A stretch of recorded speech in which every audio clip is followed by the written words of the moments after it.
Eu volto a conversar com a nossa analista Larissa Rodrigues hoje, nesta sexta-feira, com a gente. Larissa, o discurso é repleto de recados e recados bastante diretos. O ministro diz que vai ignorar as sanções, não cita nomes, nem precisa falar de Eduardo Bolsonaro ou Jair Bolsonaro, especialmente quando ele cita as pessoas que estão fora do Brasil. Eduardo Bolsonaro os chama de traidores da pátria.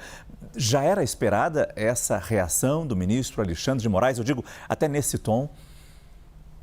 Esperada e aguardada também essa reunião de hoje, nessa volta dos trabalhos nesse segundo semestre. Até então, o ministro Alexandre de Moraes não tinha se posicionado e a conversa que a gente ouvia ali nos corredores do STF é que essa sessão solene, digamos assim, seria de fato usada para esse recado. Você falava dos recados de Eduardo Bolsonaro. Enquanto você falava, Márcio, eu estava pegando outras aspas, porque me chamou muita atenção quando também o ministro disse: covarde porque esses brasileiros pseudo-patriotas encontram-se foragidos e escondidos fora do território nacional, né? Então, uma parte desse recado direto, a gente interpreta dessa maneira, a Eduardo Bolsonaro, e uma outra parte também que seria não só a Jair Bolsonaro, Márcio, mas também e especialmente a todos aqueles que estão agora e devem ser julgados pela tentativa de golpe que a gente acompanhou em 8 de janeiro do ano passado.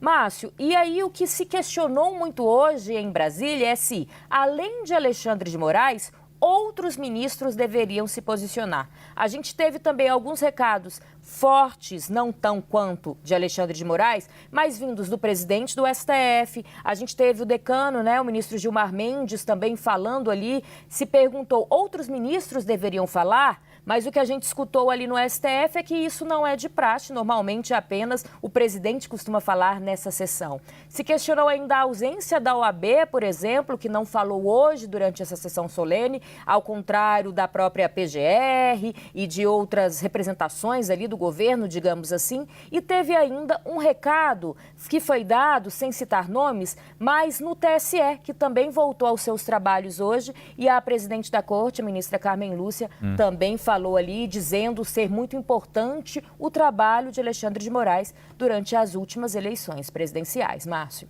Muito obrigado, Larissa. É isso. Vamos ver outras reações durante essa mesma sessão em que o ministro Alexandre de Moraes expôs a sua visão sobre as sanções, especialmente as sanções que ele sofreu do governo dos Estados Unidos, e ele recebeu apoio de ministros da Corte. Nós selecionamos alguns trechos, começando pelo presidente do Supremo Tribunal Federal, Luiz Roberto Barroso, que destacou a imparcialidade da justiça brasileira.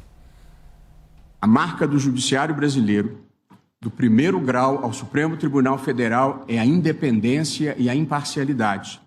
Todos os réus serão julgados com base nas provas produzidas, sem qualquer tipo de interferência, venha de onde vier.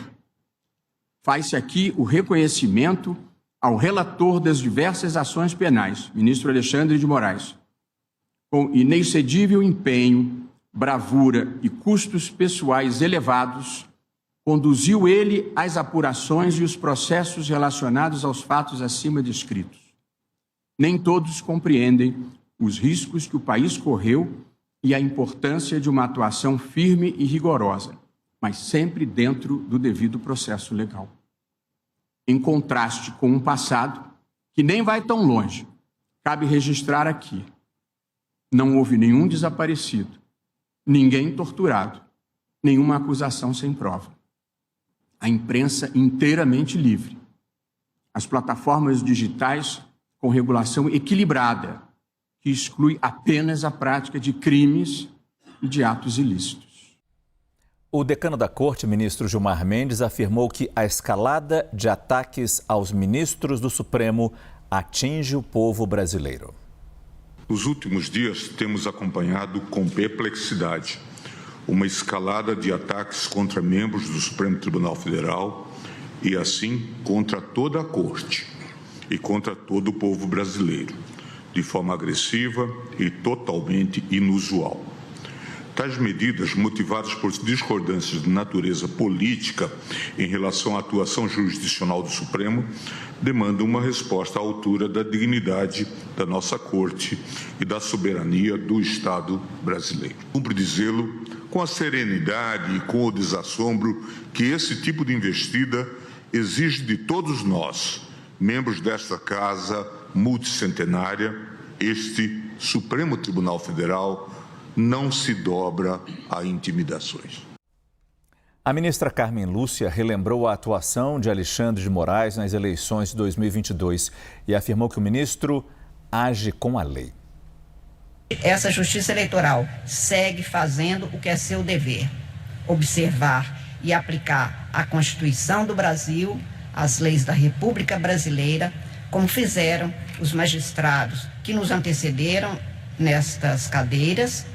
E aqui faço uma ênfase especial ao ministro a quem sucedo nesta cadeira de presidente, o ministro Alexandre de Moraes, cujo papel na história será sempre lembrado, especialmente na atuação nas eleições de 2022, no momento que ainda repercute com situações de extrema dificuldade e para vencer as quais ele atuou e continua atuando como ministro do Supremo Tribunal Federal, com os rigores da lei e em garantia dos direitos de todos os brasileiros.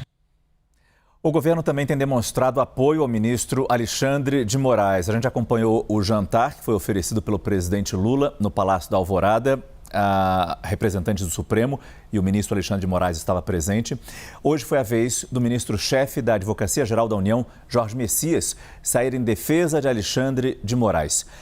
Quem chega com esse assunto ao vivo, direto de Brasília, é a nossa repórter Carol Rosito, porque, segundo Jorge Messias, o governo não vai aceitar ameaças e punições contra autoridades brasileiras. Carol, boa noite.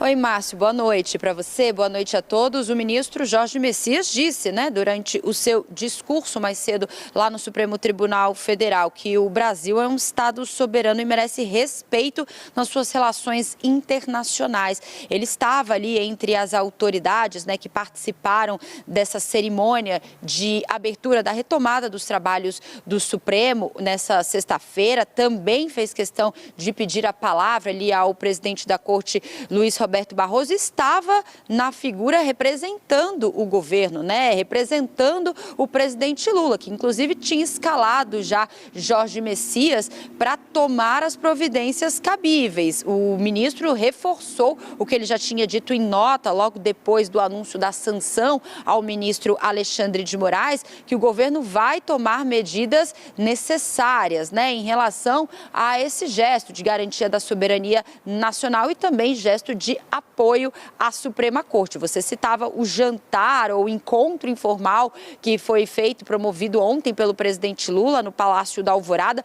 Lula já tinha, então, demonstrado também o seu apoio diretamente ao ministro Moraes, aos outros ministros que estavam presentes nessa reunião, nesse encontro que durou mais de 2 horas lá no Palácio da Alvorada. E hoje, Messias, representando o presidente Lula, reforçou novamente esse discurso. Essa sessão que foi marcada por alguns pronunciamentos